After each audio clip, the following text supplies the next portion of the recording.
Bonjour et bienvenue sur cette chaîne dédiée au concours de la fonction publique. Alors aujourd'hui, je vais continuer la série de podcasts sur la méthodologie de la note de synthèse. J'ai déjà fait des podcasts sur les développements, sur les titres, mais je n'en ai jamais fait sur l'introduction. Or l'introduction, c'est vraiment important. Évidemment, le correcteur va commencer par là.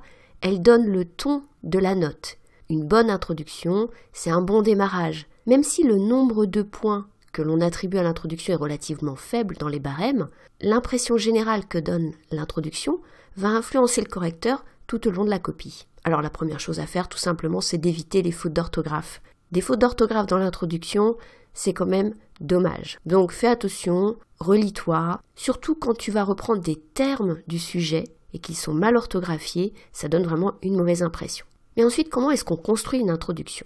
Alors pour l'introduction, il y a des passages obligés. Tu les connais certainement. D'abord, une accroche, une définition des termes du sujet, dégager les enjeux qui se rapportent à ce sujet, une annonce de plan qui correspond vraiment au titre que l'on va retrouver dans la copie. On va les reprendre point à point et voir comment on peut essayer de faire une introduction qui sorte un petit peu du lot. Alors la première chose, c'est l'accroche. L'accroche, ça peut être une actualité récente, ça peut être une étude, une statistique, quelque chose qui attire l'œil, qui permet d'attirer l'attention du lecteur. Cette accroche, elle doit quand même pas être trop anecdotique.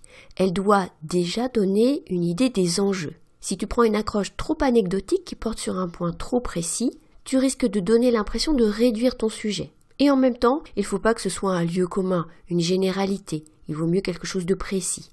Donc, il faut bien étudier, bien analyser, bien choisir le niveau de ton accroche. Pas trop général et pas trop précise quand même. Ensuite, tu vas faire une définition des termes du sujet.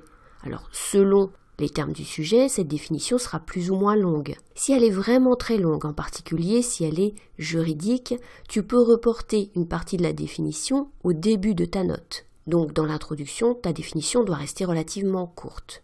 Surtout, là aussi, il faut bien donner l'idée que tu as délimité ton sujet, que tu ne vas pas faire de hors-sujet, mais aussi que tu as pris la mesure du sujet. Donc tu vas le délimiter dans le temps, dans l'espace. Alors dans le temps, en général, c'est des sujets d'actualité. Tu peux quand même donner un petit plus historique, par exemple en citant une loi qui peut être un petit peu plus ancienne sur ce sujet. Mais bien sûr, ta note, elle sera concentrée sur l'actualité. Délimiter dans l'espace, c'est aussi important. En général, les sujets de concours sont des sujets qui portent sur la France avec un éclairage européen et on s'attend vraiment à ce que dans l'introduction, tu mesures cette limite dans l'espace de ton sujet. Alors la définition, elle peut être un petit peu maladroite dans la formulation. On trouve souvent des formulations un petit peu scolaires. Par exemple, on peut définir tel terme comme. Alors oui, on le définit, mais on n'est pas obligé de dire qu'on le définit, ça paraît évident. Donc tu peux t'appuyer par exemple sur des définitions juridiques, tu peux t'appuyer sur des définitions qui sont données par des autorités publiques dans le dossier ou tout simplement donner la définition acceptée du terme. Mais donc inutile de la faire précéder d'une formule qui annonce ce que tu définis. N'oublie pas également de bien relier ton accroche avec ta définition. On attend, on l'a dit, dans l'introduction des points de passage obligés, mais ces points de passage obligés, il faut les relier.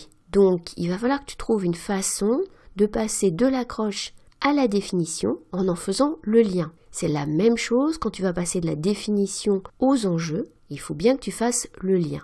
Ça peut être en utilisant des connecteurs logiques, comme plus généralement. N'hésite pas à lire des bonnes copies et à repérer ces connecteurs qui permettent de faire les liens entre ces passages obligés dans l'introduction. Donc on passe ensuite aux enjeux. Les enjeux, ça veut dire quoi? Ça veut dire situer ton sujet par rapport à des enjeux plus globaux. Qu'est-ce qui est en jeu? Est-ce que ce sont des enjeux environnementaux, économiques, sociaux? Est-ce que ce sont des enjeux particulièrement d'actualité? En quelque sorte, tu prends le poids, tu prends la mesure du sujet en le resituant par rapport à une actualité ou des enjeux plus globaux. Et enfin, tu fais une annonce de plan. Cette annonce de plan, il faut la faire en utilisant les termes de titres que tu vas trouver dans ta note. Très souvent, on trouve des annonces de plan qui reformulent les titres.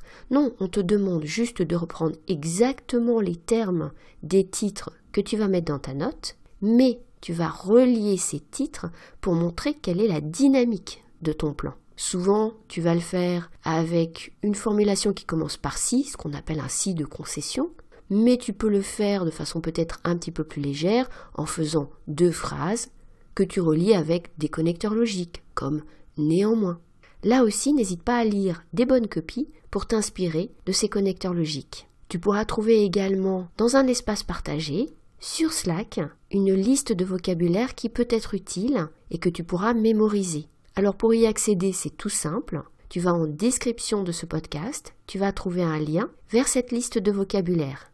On te demandera pour accéder à Slack de t'enregistrer avec simplement ton adresse mail et un mot de passe que tu choisis. C'est entièrement gratuit. Et sur cet espace partagé, tu trouveras donc cette ressource, cette liste de vocabulaire, mais également d'autres ressources, des plans types par exemple, des bonnes copies, et puis tu pourras échanger avec des candidats au concours de la fonction publique. Donc n'hésite pas à te rendre sur Slack. Alors tu vas me dire, c'est bien beau tout ça, mais je ne t'ai pas parlé problématique. Tu as l'habitude certainement, dans une introduction, qu'on te dise qu'il faille exprimer une problématique. Alors dans une note de synthèse, on ne va pas formaliser une problématique avec une phrase interrogative. La problématique, elle découle de ce qu'on vient de dire, c'est-à-dire les enjeux. Puisqu'il y a des enjeux, il y a un vrai sujet, et ce vrai sujet, il faut donc s'y atteler, il faut donc l'analyser, voire il faut proposer, quand c'est une note avec proposition, il faut formuler des propositions. Donc on n'a pas besoin d'exprimer une interrogation. Simplement, quand on va parler des enjeux, on va mettre en évidence, par exemple, un paradoxe. Alors même qu'il y a des enjeux importants, eh bien, aujourd'hui, c'est peut-être un point sur lequel on n'atteint pas vraiment les résultats. La notion de paradoxe, elle est très utile pour formaliser cette problématique. Mais comme je te le disais, la problématique, c'est pas une phrase interrogative, c'est certainement pas un point à part dans ton introduction, ça découle de ton introduction, ça découle des enjeux et ça découle aussi de ton plan. Puisque ton plan répond à cette problématique, eh bien quand tu fais l'annonce de plan, tu es en plein dans la problématique. Et n'hésite pas à utiliser des termes comme alors que, cependant, bien que, pour montrer justement la dynamique de cette problématique. J'espère en tout cas que ces quelques éléments sur l'introduction t'ont permis d'y voir plus clair sur les attentes du jury. Un dernier conseil, c'est de faire court. La note de synthèse, eh bien, ça doit être synthétique et ça s'applique également à l'introduction. Donc court, bien structuré, sans faute d'orthographe. Et voilà un bon début de note qui, j'espère, va te permettre de réussir cette épreuve de notes de synthèse et plus globalement de réussir les concours que tu prépares. Je te dis à bientôt sur Slack, à bientôt sur YouTube. N'oublie pas de t'abonner si tu es au courant des prochains podcasts, de liker ce podcast si t'as été utile, éventuellement de le partager, de le commenter. À bientôt.